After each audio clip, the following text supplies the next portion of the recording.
OpenLine, everyone. Glad you're with us tonight. We're talking unions, labor unions. The whole first segment, we got into the rail strike and the possible implications there, and just labor unions nationwide. I want to delve now into our state, labor unions in Tennessee. My guest, Jason Freeman with SEIU.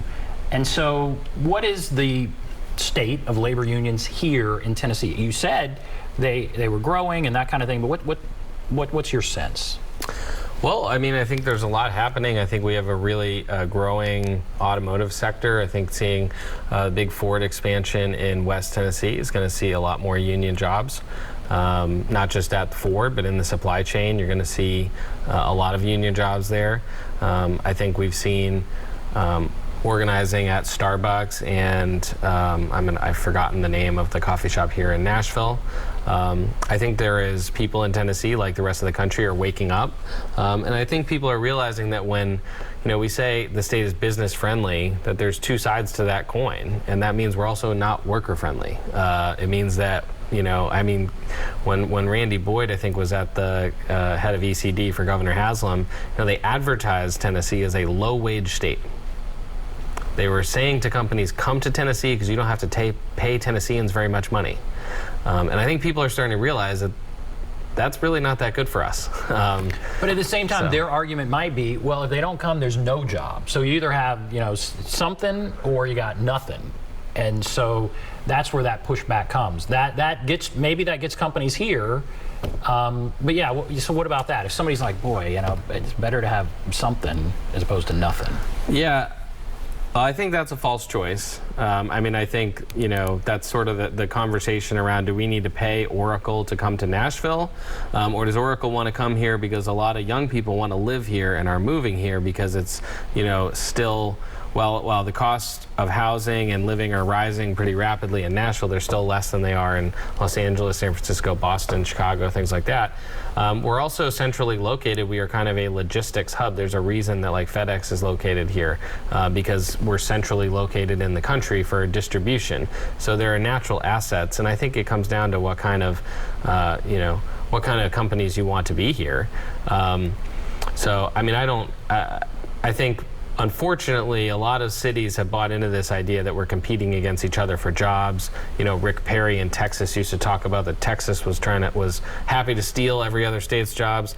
We're supposed to be the United States, not the divided states. So I'm not sure why we're competing against, everything is sort of this capitalist enterprise now where states are little engines of capitalism where we're fighting against each other.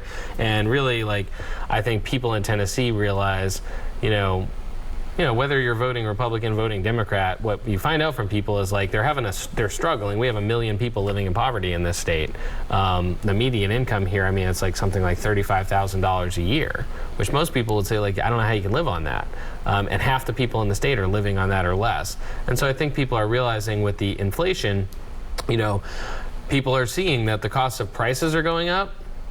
Some people's wages are going up as well, which is good. But then they're looking on the news and they're seeing, why are companies making record profits again? So companies make record profits in recession, they make record profits in the boom. They never seem to be the ones that suffer, but then we're suffering with higher milk prices and whatnot. So I think that Tennessee is awakening working people in the rest of the country, and I think you're going to continue to see union membership grow across the state. So there have been some big car announcements. Some of those car companies are coming here. Mm-hmm. And do you think they come here because unions aren't as prominent, or do you think they will bring unions here in a bigger way? I think it depends on the manufacturer. I think certainly Ford's a union company, and I think that that's part of who they are. And I think that we've seen organizing drives. I just think, again, when you have union elections like you had in Volkswagen in Chattanooga, where a sitting United States senator holds a press conference in front of the facility, intimidating workers who are going in to vote, use their rights that we have in this country to form a union, and a sitting United States senator is telling them if they vote to form a union, they're going to lose that facility. That's no longer your elected representative. That is an agent of the company. And I think that is something people really ought to think about.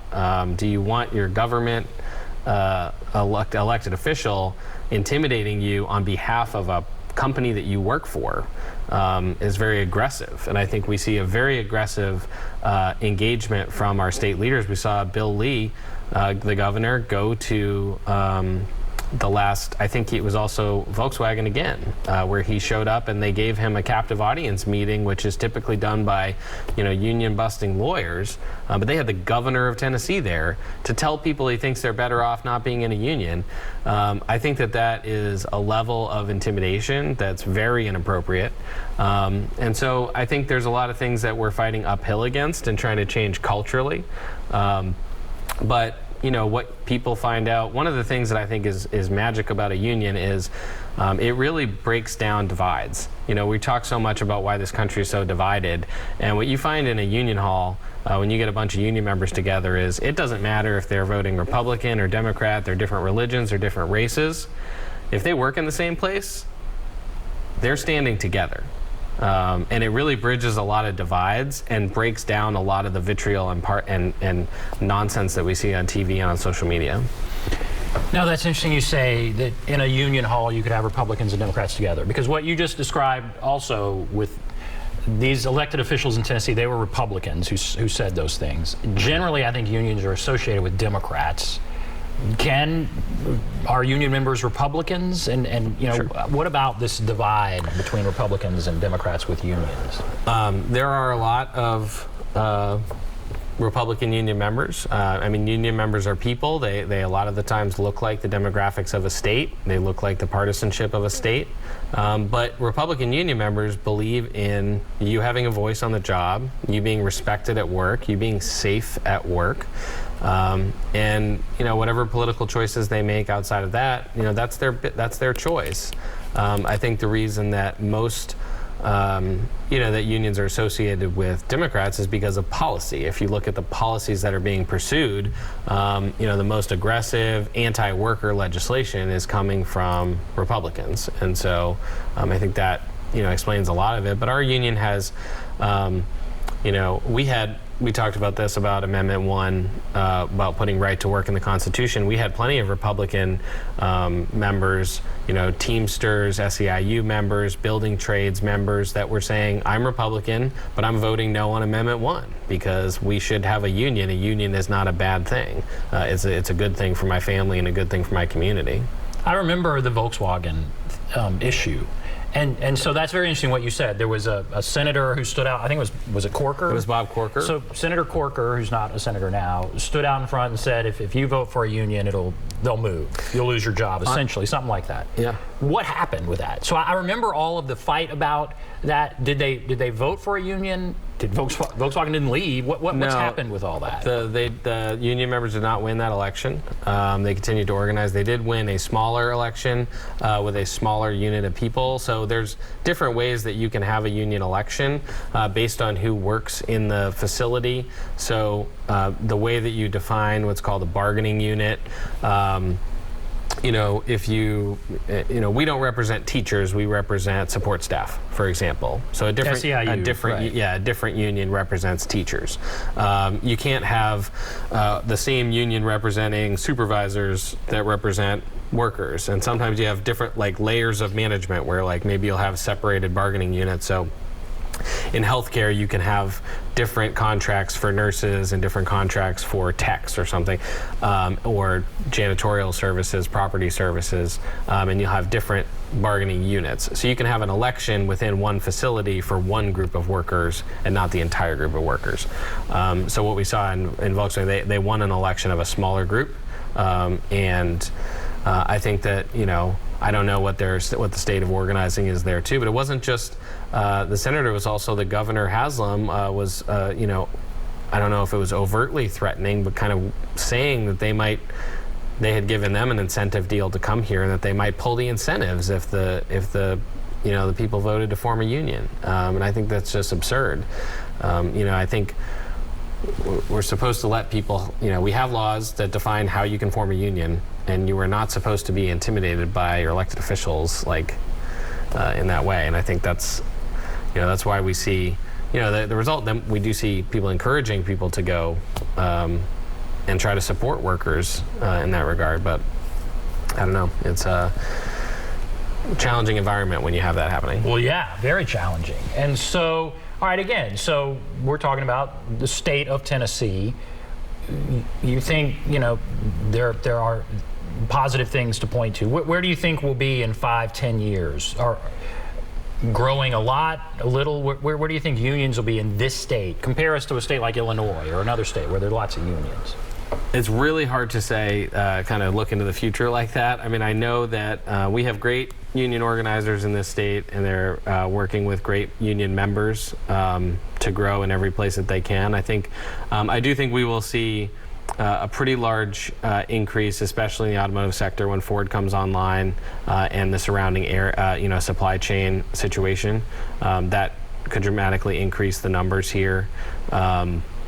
But a lot to me depends on what happens with the federal labor laws. I mean, it would be a game-changing thing to have something like the PRO Act pass, where, if you could form a union through a card check without having to have an election, for example, that would be transformative for the country. The PRO Act. So I don't know what that is. What does that mean? The PRO Act. You want that to pass, or you don't want it to pass? We want it to pass. You want that to pass. Yeah. Okay. All right. And what is that? What does that It would fundamentally change the labor laws. It would have a lot more strict enforcement over, what are violations right now. So firing people that are organizing. There would be faster, I believe, provisions to prevent retaliation against workers. But something like a card check is, which was something that was advocated for when President Obama ran and was elected, and really there was a lot of hope that we could pass the card check bill at that time. Right now, the way that you form a union is you start talking to your coworkers, you form what we call a committee, and if you think that the majority of people in the union who you should be talking to, in the workplace, are interested to form a union, you get 30% of them, at least 30%, to sign a card saying that they want to have a union. You then take those cards, and there's two things you can do. If you have more than a majority, you can go to the employer and you can ask them to voluntarily recognize the union. They can choose to do that or not. If they don't, then you can petition the National Labor Relations Board, and they will facilitate an election if you have over 30% of the members on cards. What happens then, though, is the period of time from when you file to when you have the election, you see an onslaught of intimidation tactics from the employers.